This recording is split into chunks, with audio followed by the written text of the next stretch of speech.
Listen to the new Thin Green Line podcast wherever you listen to podcasts.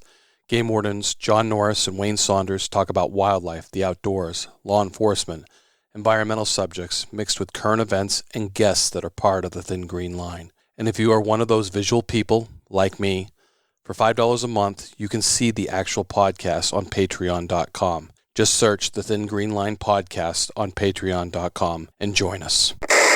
The Copper Pig Brewery in Lancaster, New Hampshire, is brewing traditional and innovative high-quality beers, as well as serving a large menu of creative comfort foods appealing to all walks of life, with daily specials sourcing many ingredients locally. Charitable involvement and support of their community is the cornerstone to the Copper Pig Brewery's mission. Voted number 1 in New Hampshire by WMUR Viewers' Choice 2 years in a row, 2018 and 2019. Please join me at the Copper Pig. We love our children. We protect them. We guide them. We prepare them for life in the world. With all that we do, from deep in our hearts, we cannot control all things. Life-threatening illnesses and disabilities affect far too many of our children each year. While we cannot change the circumstance, we can make dreams come true. Dreams to provide hope, to provide spiritual healing and strength, to provide moments of happiness and relief in the hardest of times. We can give a glimmer of light and hope in a time of darkness and despair. Join huntofalifetime.org to help make dreams come true, to provide hope for children with life-threatening illnesses and disabilities. Hunt of a Lifetime is a non-profit organization fulfilling dreams for hunting and fishing trips to youth 21 and under with life-threatening illnesses and disabilities. Visit huntofalifetime.org to learn how you can make a difference. This podcast is brought to you by Maine, Operation Game Thief, and Wildlife Heritage, a foundation of New Hampshire at nhwildlifeheritage.org, and International Wildlife Crime Stoppers.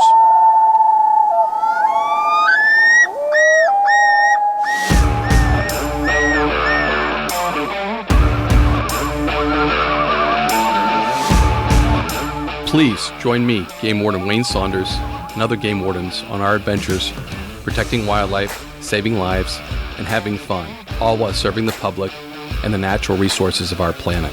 Listen to the tales and experiences of those who work in the outdoors while being entertained with stories about encounters with poachers, wildlife investigation, murder investigation, near-death experiences, search and rescue missions, wildlife interactions from game wardens around the country and around the world. When I retired, I realized I couldn't let go of that legacy, but rather wanted to share the passion, the commitment, and the stories of those men and women that call themselves game wardens. This is Game Warden Wayne Saunders, and this is Warden's Watch.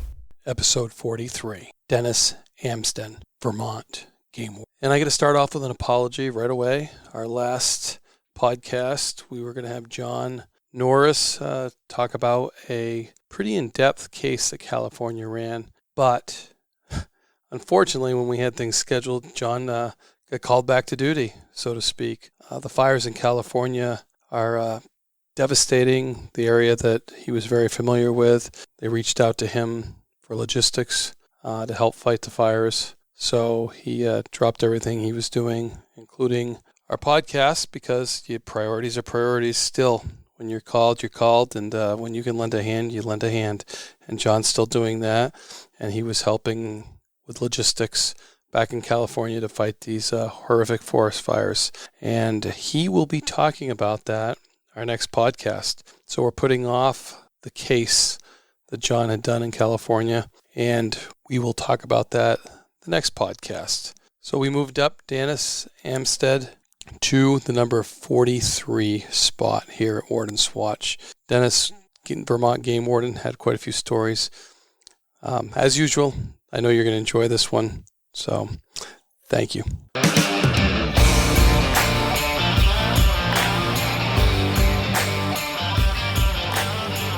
So this podcast is with Dennis Amsden of the Vermont Fish and Wildlife. And it's Vermont Fish and Wildlife, right, Dennis? Because I sometimes I trip over that because it'll be a little off from what I'm used to or something. And you guys are definitely Fish and Wildlife, right? We are the Vermont Fish and Wildlife Department, and more recently, the law enforcement division is the Vermont Warden Service. Oh, see, and I didn't realize that, and that's a pretty cool thing because the Maine has the Maine Warden Service, so maybe that's a trend. I like that. I always liked it that Maine was kind of separated out from that as the Warden Service, and now that you guys are, that's pretty neat. And Pennsylvania just went back to the term of game wardens after they did they actually did interviews and got information and asked people about the name and how they were related, and they found out that most people understood what a game warden was, and that's why they went back to the game warden rather than game protector or game this, that, and the other thing. So it certainly has branded us. I'm glad we're going back to the branding that we had around the turn of the century, because it seems like, things ebb and turn, but that term is stuck with us no matter what our title was before, don't you think?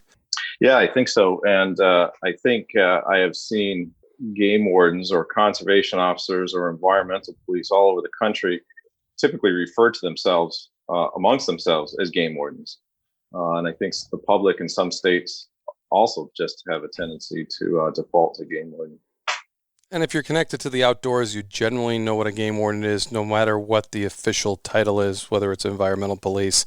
They can say that's the game warden.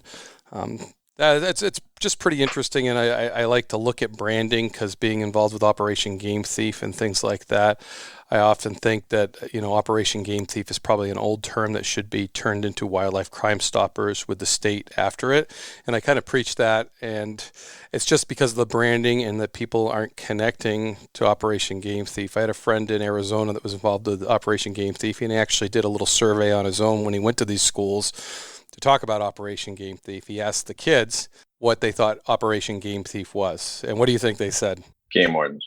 No, they thought someone was going to steal their video games.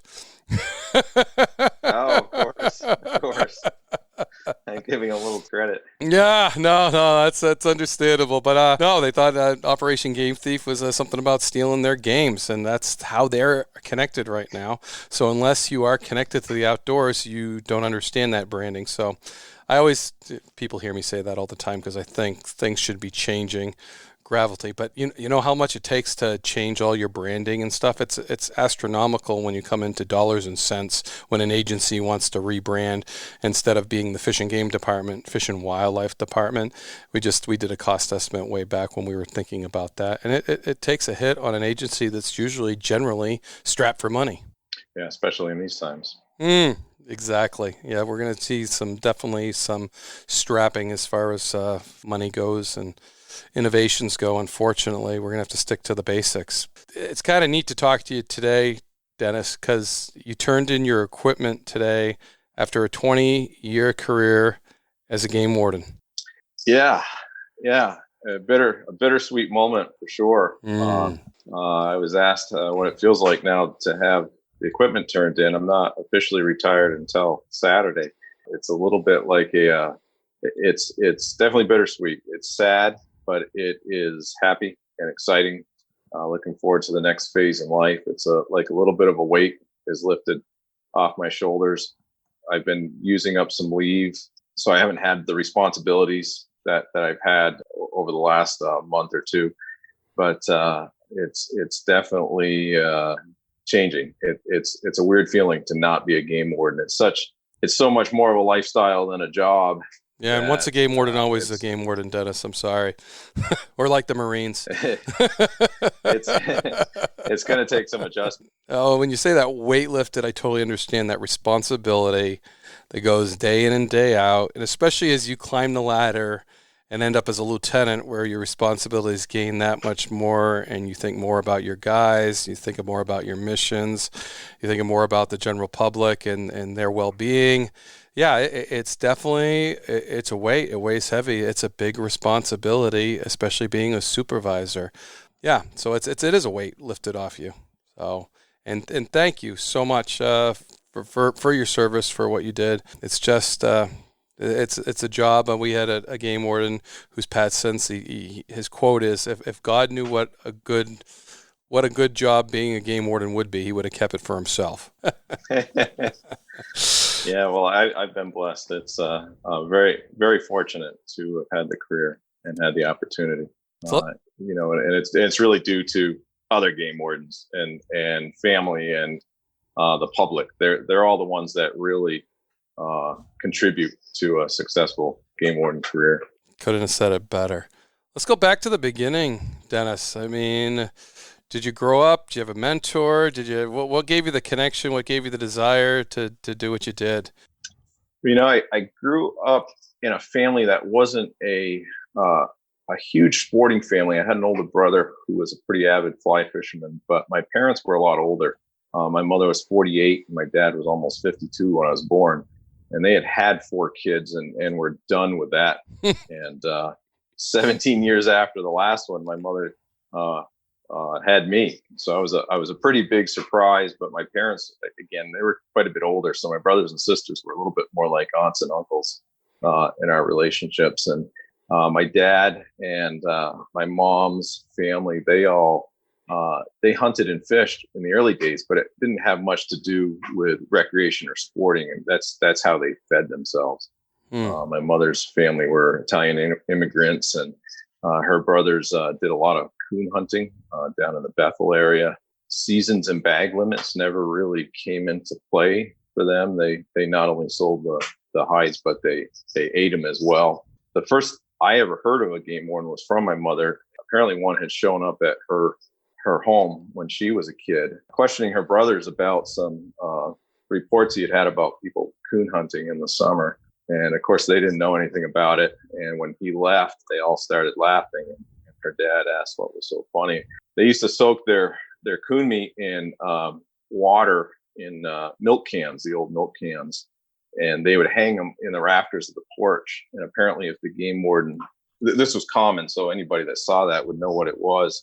And if the game warden had just looked up, he would have seen the milk cans hanging above his head when he was questioning them. But it was really my mother that was very adamant about fish and wildlife laws. And if I were to hunt or fish, that I need to follow those laws. And at a pretty young age, she got me a subscription to Outdoor Life. And between that and seeing my neighbor's dad bringing deer home when he was deer hunting, it just got me hooked on the outdoors.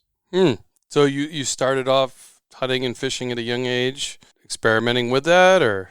I did as much as I could. I had a brother who was a mentor for fishing, but for hunting, I didn't. It was a little more trial and error. And I thought I wanted to be a game warden then when I heard about the job. And then somebody told me that game wardens can't hunt and fish. And that was kind of a common myth at one time. And once I heard that, I gave up the idea of being a game warden. And, I was 31 years old. Well, 29 or 30 before I became a deputy, and 31 before I became a full-time warden. So you got kind of a later start for sure, just all that fear. And I always tell people that say that, I said, you know what, you're right. We don't hunt and fish as much as the other people do, but we always know where to go and hunt and fish because that's what we're supposed to know. We're supposed to know where the game is. We're supposed to know where the fish is. So we can pretty much put ourselves in the right place at the right time, giving that we have less time to do it. Although I will say I never got up early because I was always trying to recharge my batteries. So I wasn't the get out at the crack of dawn game warden. I was, sleeping and catch a little sleep while you can and then start hunting around 9. So and hunt into the we do have the luxury of we have the luxury of scouting while we're at work. So that helps us zero in a little bit. Yep, and that's part of the job is knowing, because let's face it, if there's deer there, there's hunters. If there's game there, there's hunters. And so we can just hone our locations when we do that. So, yeah, we may not do as much as the average guy, but I think we do it more effectively because of our knowledge just gained through the day in and day out of the job. That's pretty interesting. And did your mother, because of the way she grew up, want to make sure you were doing things right? I mean, all the coon meat hanging, and we're talking those big milk cans back. They used to milk cows in, and now they're antiques. I don't know if everybody have seen now those. they make stools and benches. Yeah, exactly. There's no more milk cans, but they were hanging up there. I'm assuming to stay cool on the porch. Yeah, I think soaking the water had something to do with trying to get the gaminess out of the coon meat. Interesting. So you've had coon meat before? I have, but not through my family that was at a game center. So you started in your 30s. Vermont was always the place you wanted to go, the place you wanted to be? Well, I'm a 6th generation Vermonter. When my wife likes to remind me that when we met, I told her that I would always live here. And now, of course, we're looking at moving to Dixie as soon as our house sells and the retirement is official. But we've had enough of the winters. Yeah, Vermont is always where I've always lived, with the exception of some stints in the military here and there. So you were a previous military? I was. I had 12 years in reserve components and worked in the medical field prior to getting into law enforcement for a couple of years before being a game warden. Did that experience help you, maybe become a game warden and throughout your career? Is that military experience? Yeah, I think the military experience was helpful. I think law enforcement was even more helpful. I was 29 when I first got into law enforcement. I didn't really have any interest in it, but my local game warden was someone that I knew well. I did a lot of nuisance trapping, and he would send me business. He encouraged me to become a deputy for him, which I didn't, at the time, I didn't really know if I wanted to do, but I felt indebted to him. He had treated me very well, and it was kind of like joining the volunteer fire department or the rescue squad. So I agreed to do it. And then I was over at a friend's house skinning some beavers. A buddy of his was a sergeant on the police department, and I mentioned to him that I was going to be a deputy game warden. And the sergeant said, well, that's great, because we could use part-time officers. Why don't you come work with us part-time? And I remember very clearly telling him, gee, thanks, that's great, but I don't really have any interest in law enforcement. I just want to help out my local warden. He convinced me to do a ride-along. And once I did the ride-along, it's a town police department, I was hooked. And I just said, where do I sign up? Wondered how I had missed it, but I don't think I would have been mature enough 10 years earlier to do the job. I think it took a little bit of life experience to be ready for it. No, I think that's really important. You can bring a lot of life experience, especially when you start off former military, former police officer, and that's how I usually tell kids that want to get into this. I mean, if you come right out of college, you can't find yourself a game warden job. Get something that will boost yourself to be at the head of the pack, so to speak, whether it's being a local police officer, whether it's being a Marine Patrol officer, whether it's going into the military, because a lot of the requirements are former police, former military, or 2 years of college or up to 4 years of college to be a game warden.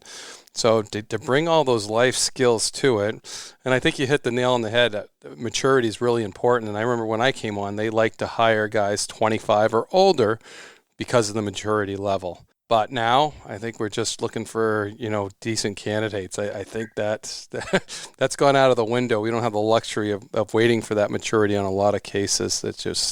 And I think that sometimes hurts us because, as young game wardens, you remember, I mean, even at 30, you have you changed from when you first started to now as far as, being a game warden?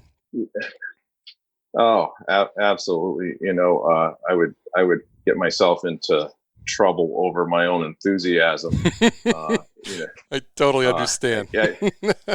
Yeah, I had when my first supervisor told me that it's fun to go out and make cases, but you got to spend a little time actually writing them up before you go out and make too many. And of course in the fall, your cases are literally piling up on your desk until they're a foot high. And but it's a lot more fun to go out and make a case than it is to write it all up and put it together and submit it. Hope Glen Lucas listens to this podcast too. And I think we've all been there and gone through that same thing. Because and I used to have a saying. I worked with Colonel Jordan a lot, and I'd catch him. He'd clean him because he was our prosecutor. So he did a lot of my prosecuting, and he did a good job. But that was always my thing. I'd catch him, you clean him.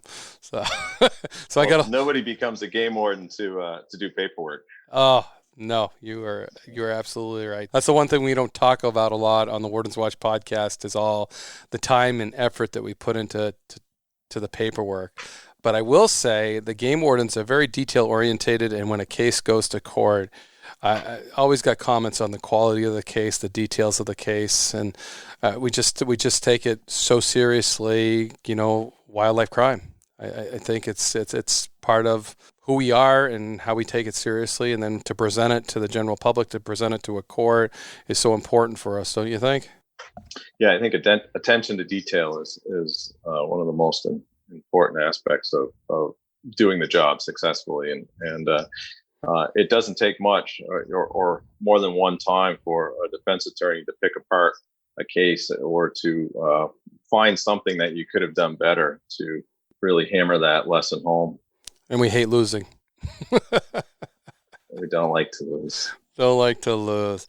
So, always in the same patrol area generally through your whole career? Yeah, I was in the greater St. Johnsbury area, with the exception I was going to transfer once. Didn't seem to have much luck finding housing, so I just stayed here right up until a little over a couple of years ago. And you came up through the ranks. I know you're retiring as a lieutenant, correct? I did. I was promoted from the field. It was really the only promotion other than kind of our automatic promotions that we get to like senior warden after 6 years on. I enjoyed being in the field. Even as a lieutenant, I think most lieutenants would say they miss it. Tried to get out there as much as I could. Certainly not as much as I would have liked, though.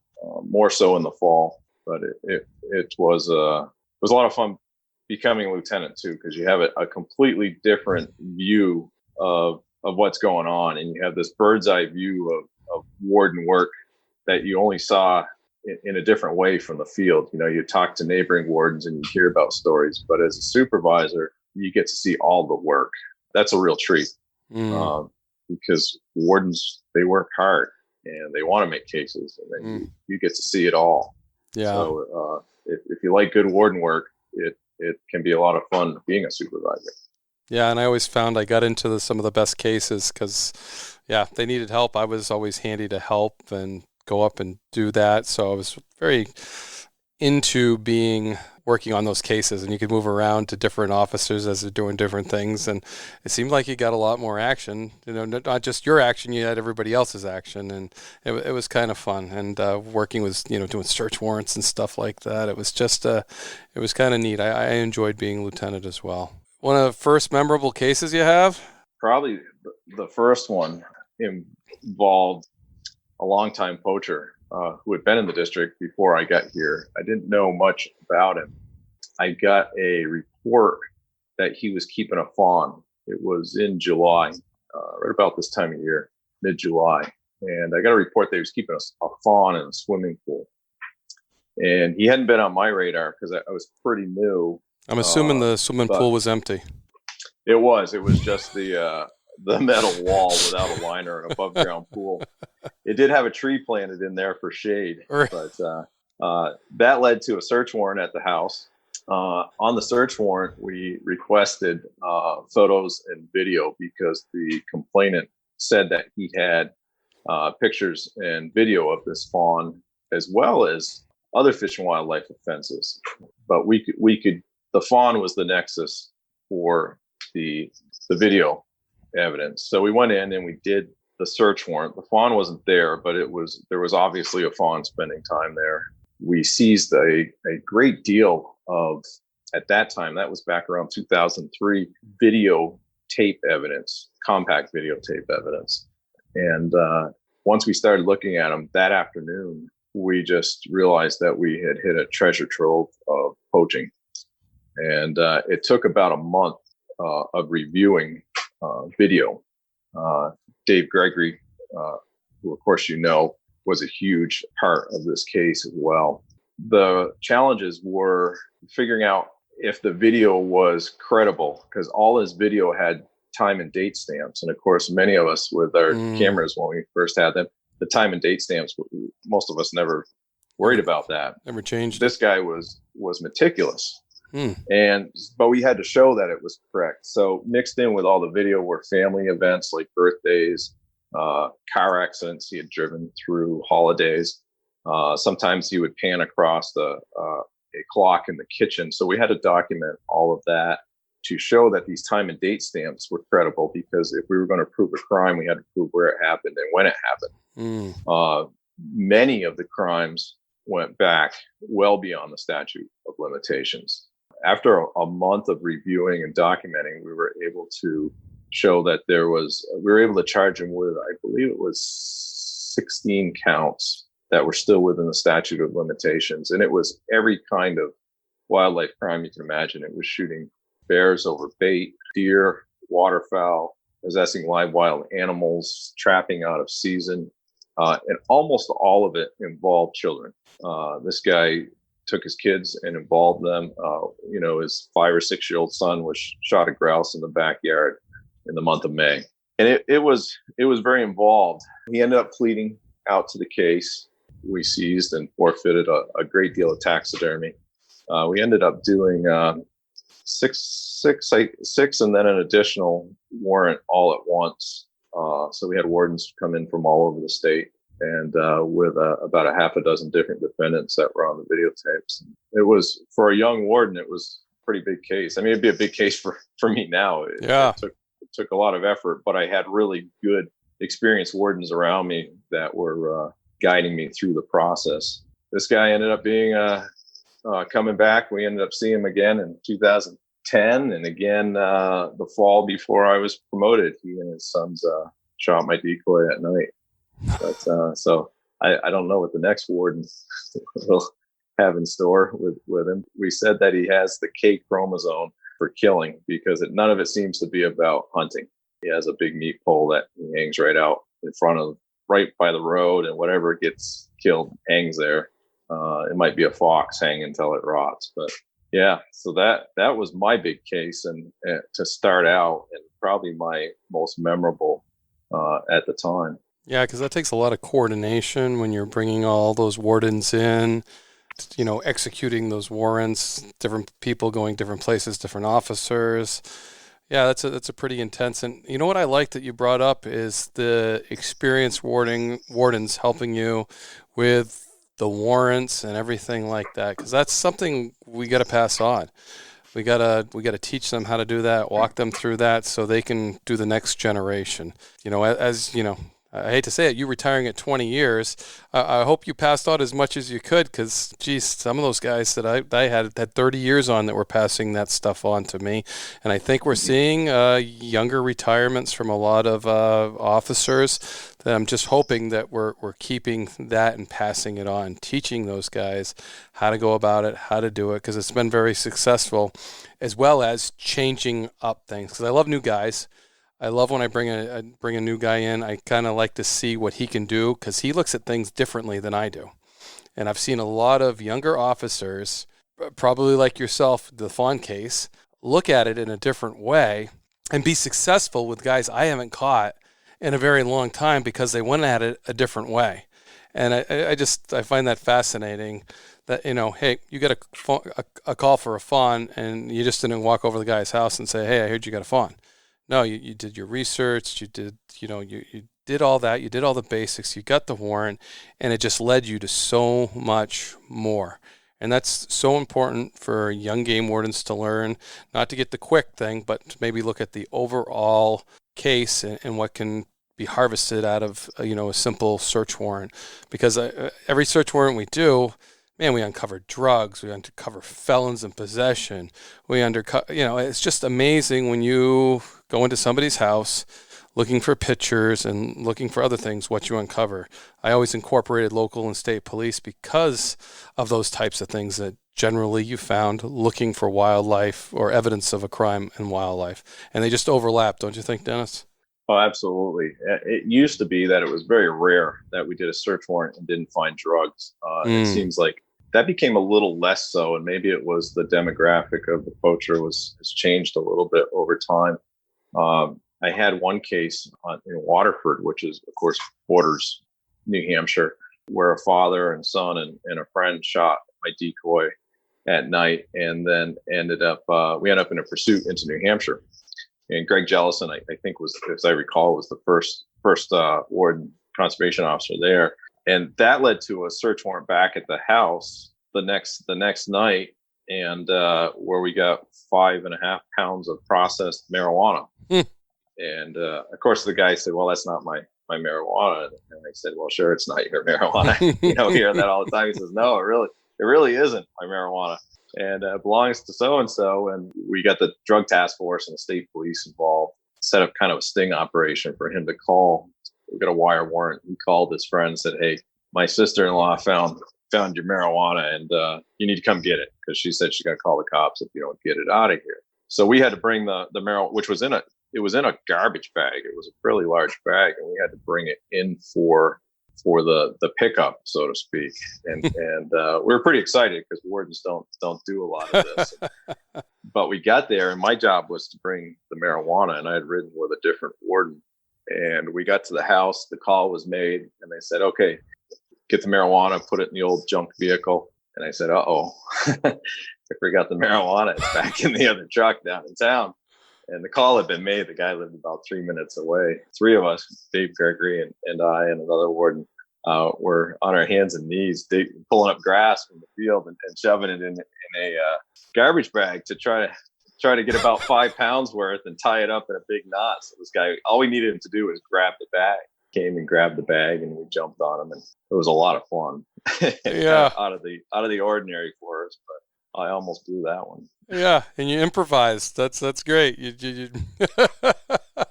got to fill this bag with something. So let's start pulling grass. We got about 3 minutes to do it. Yeah, no pucker factor there, Dennis. We just got it in the truck. Yeah, we just got it in there, and he pulled in the driveway. Oh man, I'll tell you. That's great. That's one of those last minute stories where it could have gone either way.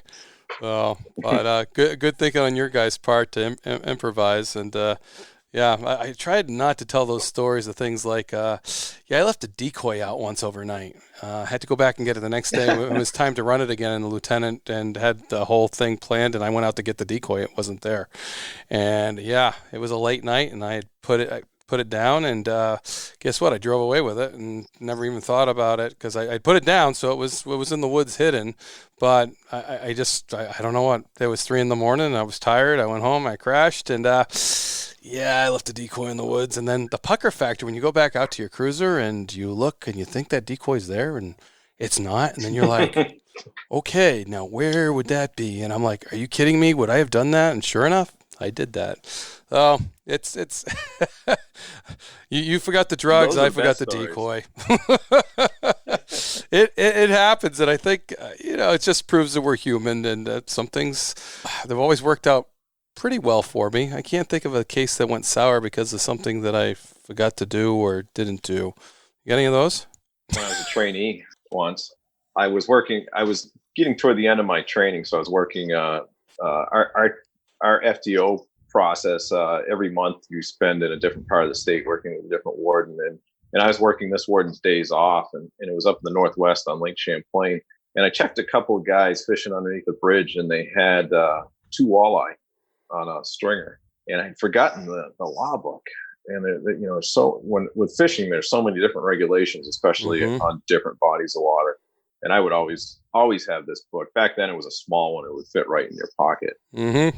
And as soon as I saw those walleye, and I felt my back pocket, and it wasn't there, I knew that I was going to have a problem. So I measured them, and I thought they might be illegal. And what I should have done was taken them back to the truck and to measure them. But I was too green. So I said, "Oh, looks good. Have a nice day. See you later." And I went back to the truck, and I went flipping through the book, and I'm like, "Oh, crap. They are illegal. They're too short." And or maybe they were in the slot limit. So I go running back to them, and I'm like, "Hey, I need to take another look at those walleye." And the guy looks at me and he says, "Well, we're just doing catch and release." He goes, walleye. Of course, as soon as I left, he let him go. Yeah. So I was like, "All right, have a nice day." There's probably a couple more stories like that over the years. You make mistakes. But sometimes those are the best stories too. the most memorable. Yeah, no, I get you. That's great. But I used to do the same thing with duck identification. When I worked out west as a U.S. Fish and Wildlife Refuge officer, the ducks you would get, and sometimes I'd have to take them up to the truck and go through the book just to identify them. And phase those out. But it's hard knowing all the game laws, especially like you said, they change constantly, and to keep up with them. The best thing they ever did is the new rules for like 2020 in the law books. Even for game wardens, I flipped to those and I'm like, new laws. Okay, those are the ones that have changed, because we are always in flux, whether it's for the benefit of the wildlife, benefit for the harvest, or how we're managing it. Things are always in flux, especially when it comes to bodies of water with fish. If they're managing every body of water by the fish species, there are different rules because it needs different management. And that's the foundation of rules.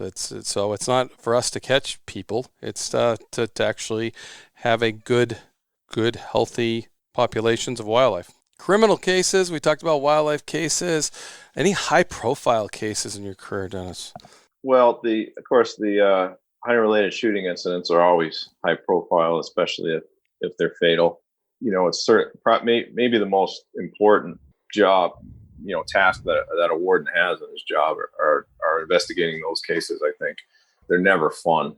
There might be interesting technical aspects to it, but there's always kind of a cloud over the whole investigation, because you know what the end result is already.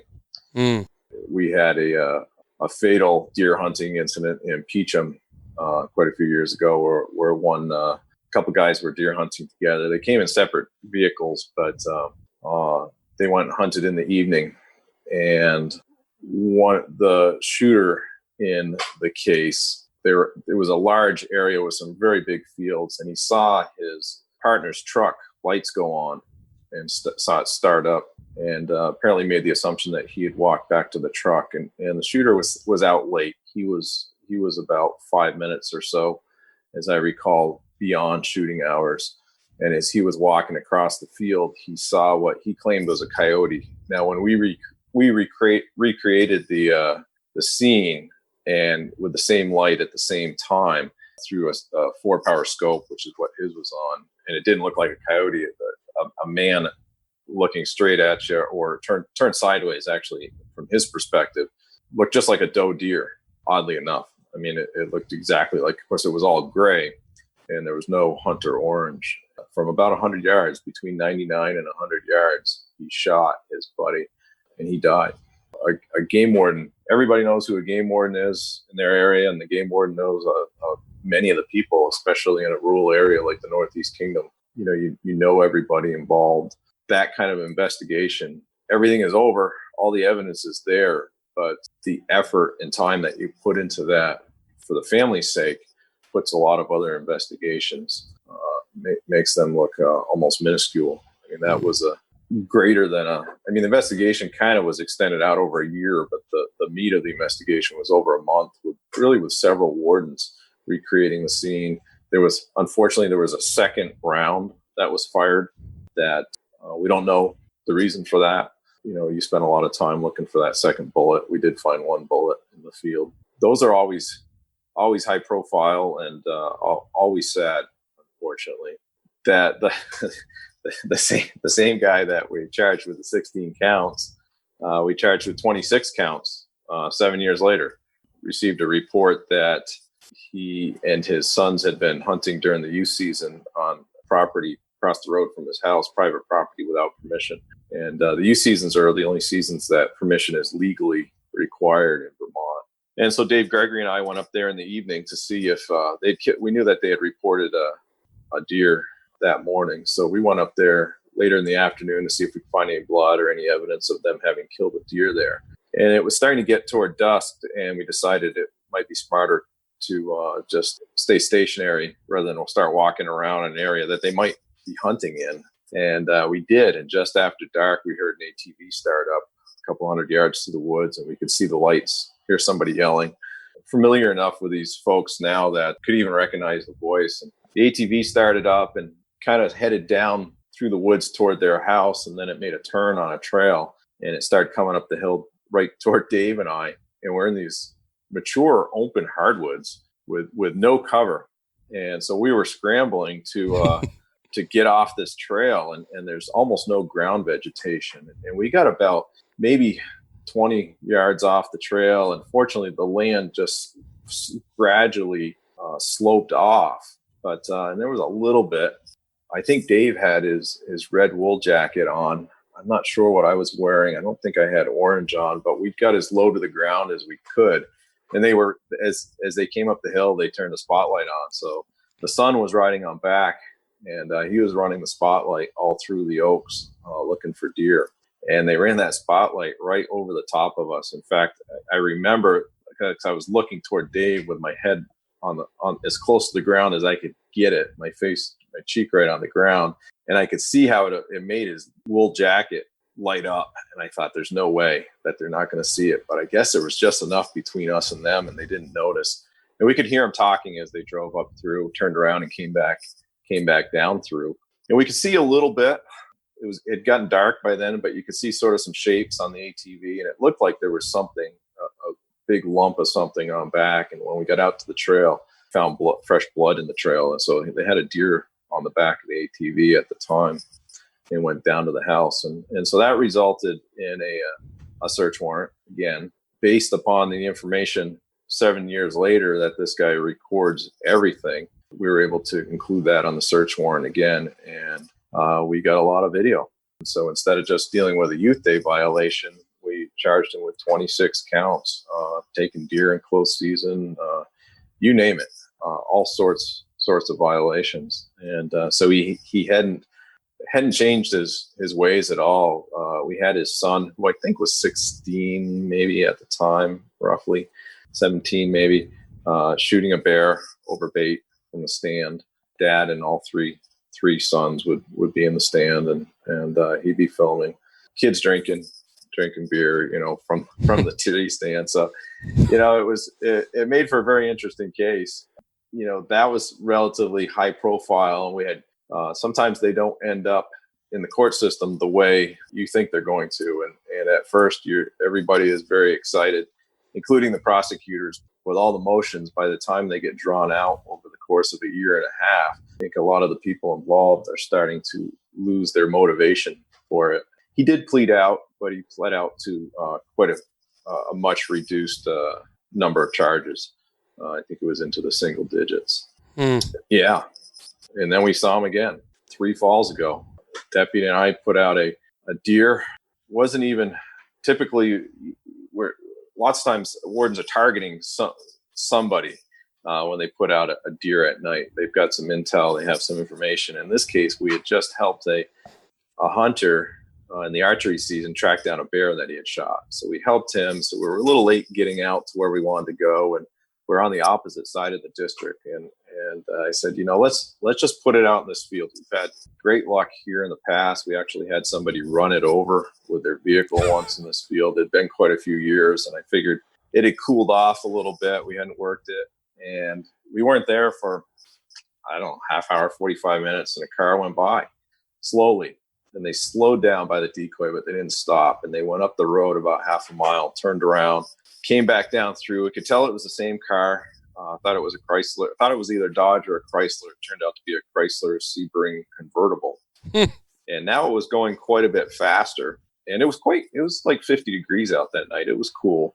Instead of creeping down through it, it was moving right along, but then it just stopped dead in its tracks right in front of the decoy. Light came on, heard the bow go. When the light came on, the spotlight, I noticed the driver, who the deer was on the driver's side. My deputy and I were on the opposite side of the road, so we're looking at the passenger side of the vehicle.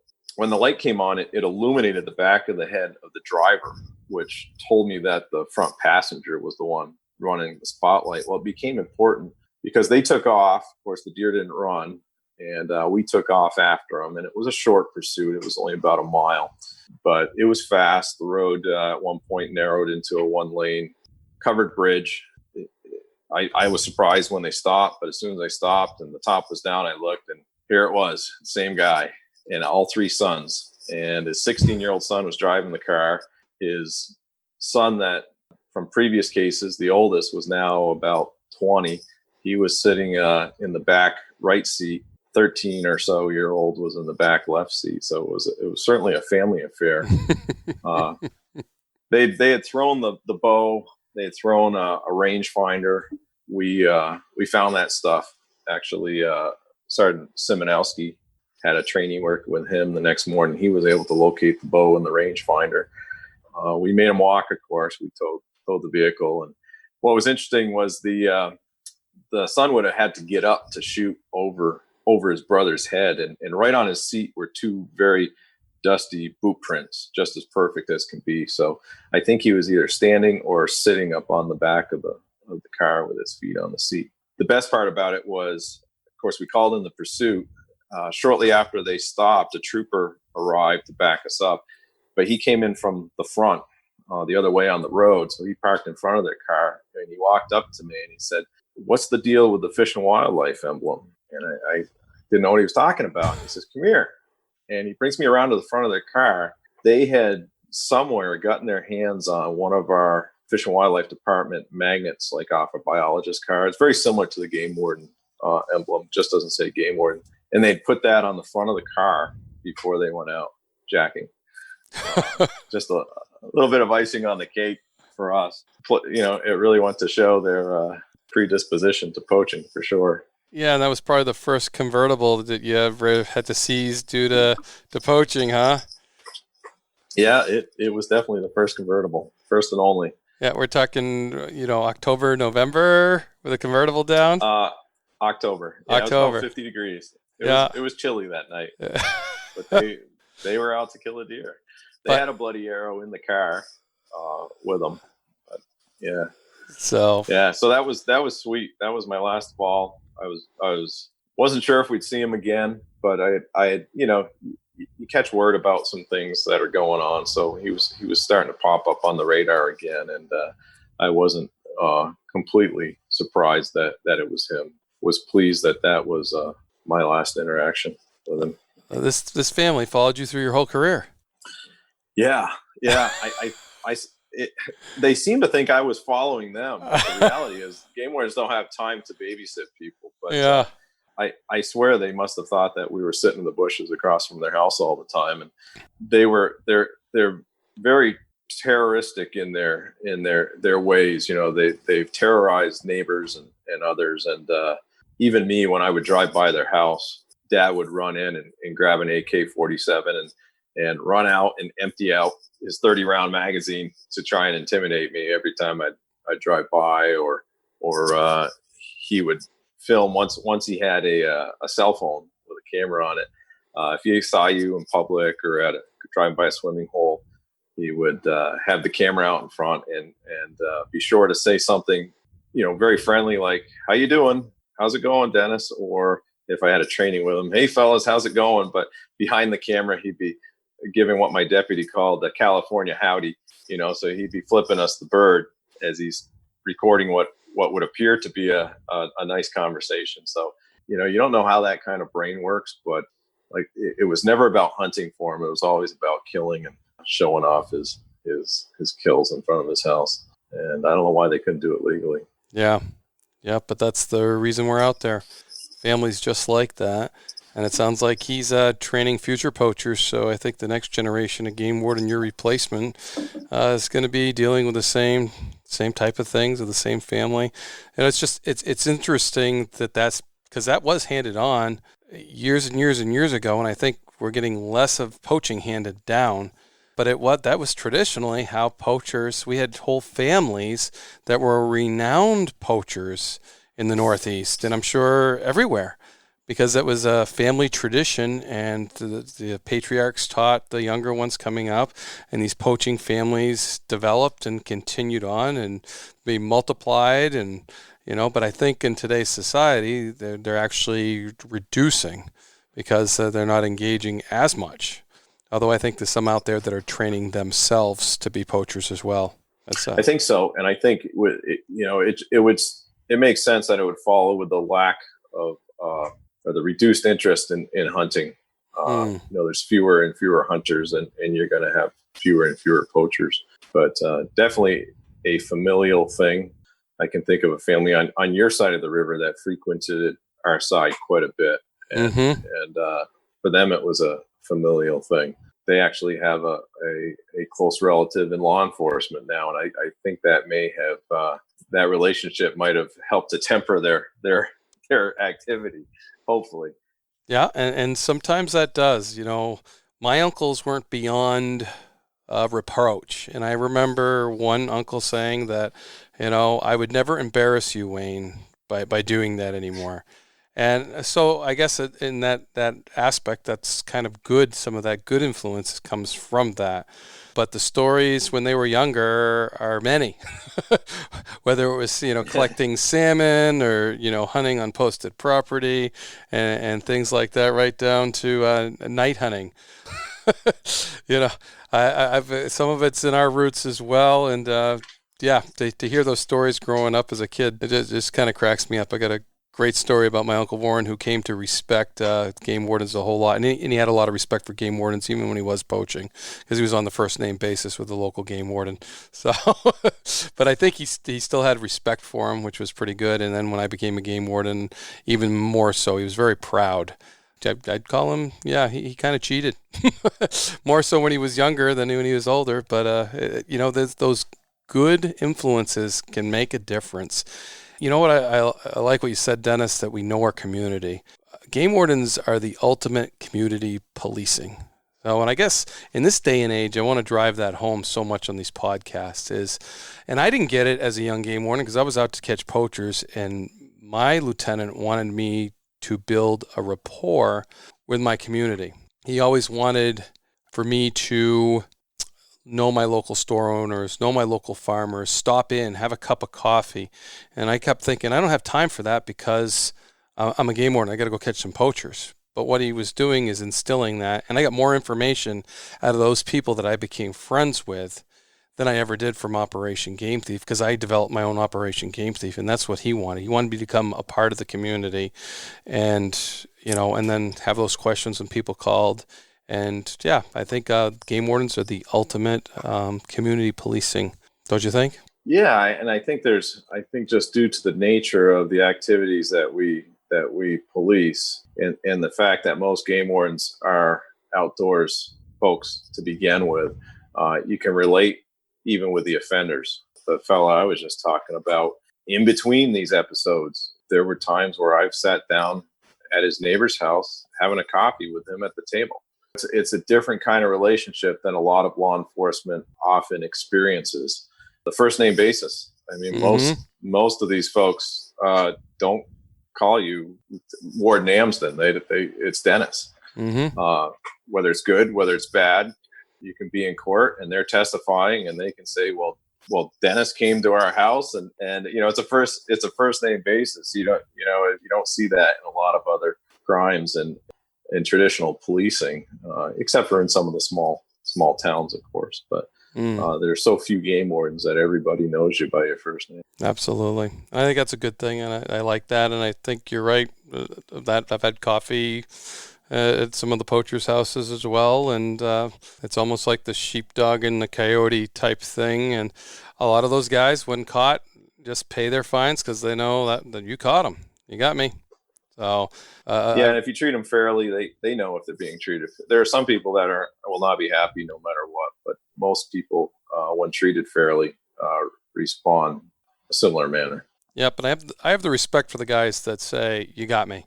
Absolutely. The guy I see around town, I went to his door and told him why we were there for illegal bear baiting, had him on camera and everything. And he answered the door. He looked at me and he says, "You got me." That's how we started it. Where the other person involved, you show him it just took those pictures to say, because he was not guilty, till he saw the photo evidence and he wanted to know where we got that. So, but I have so much respect for that guy. You got me. And today I just have the most respect for him. Whenever I see him, I want to make sure I say hi, because he had enough respect for me and enough respect for the wildlife that, I played the edge. I knew I was doing wrong, but you got me. And we're on a first name basis, so if Leo ever listens to this podcast, I think a lot of him, just for those reasons. As police officers, when people tell you the truth, it's kind of shocking at times. Well, and when you have those experiences with someone like that, it speaks very well to the other game wardens that they have had exposure to. Because if they had terrible experiences with game wardens, your experience might have been very, very different. We have such a rich heritage of this community policing that I think game wardens started long before the term ever came out, that we get to ride on those coattails and we get to enjoy that as long as we don't screw it up. Yes, I agree. And I'm glad I learned from my predecessors too that passed on that. Didn't quite understand when it was being passed on what they were doing, but now I look back and it was actually, I was building my community policing. I was building my own Operation Game Thief. I benefited from that as you did. And, I hope the new game wardens that listen to this understand it, the supervisors, in today's day and age, there's so much going on. We got to take time to know our local farmer, to know the local guy that runs the store, to, even in the cities or everything else as game wardens everywhere, to know your community and to be a part of it. Yeah, absolutely. Well, anything in closing, Dennis? I mean, I always say this is your podcast as much as my podcast.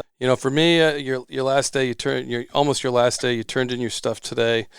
It's a great day to do a podcast, just to your achievements and your dedication and the work you've done as a game warden. I appreciate it. I know my listeners appreciate it, everything you've done. And Warden's Watch is for every game warden out there, every wildlife enforcement officer, and even some of those on the curtails of it. No, I feel blessed. I'm a rich man for having the experience. No game warden does it on his own. It's only because of other game wardens, learning from other game wardens. I've learned from biologists that I told somebody recently that they're the ones that taught me that fish and wildlife law enforcement isn't all tickets and handcuffs. I've learned from the public. Without the public, a game warden it's an uphill battle to make cases to begin with. But without the public support, a game warden would be absolutely lost. But especially the game warden's family. They are they're the ones that create the foundation that allows a game warden to go and do the job, and they are affected. My wife is the non-paid employee of the state for the last 20 years. Every time I was woken up at 3 a.m., she was woken up at 3 a.m. Mm-hmm. She's had people come to the house looking for me, not to say hello either, or hit her up in the store, or your kids. I mean, everybody knows who their dad is or mom is. If that's the game warden's kid, and they pay a price for that too. But there's the plus side. There's a lot of benefits to this job and the relationships that you make through training, through working cases across state lines. And you guys in New Hampshire were over here quite a lot. We came over to help with recoveries and search and rescues over there. And you go to trainings across the country and meet wardens everywhere. And if you're a game warden, you can go anywhere and you have contacts. You have somebody for some help or place to stay or some tips for hunting. It's definitely not a job. There were days it felt like a job, but they were far and few between. Yep. If you do something you love, you never work a day in your life. That's what I've heard. Thank you so much. I appreciate it. I appreciate the podcast. And good luck with your future endeavors, Dennis. Thank you.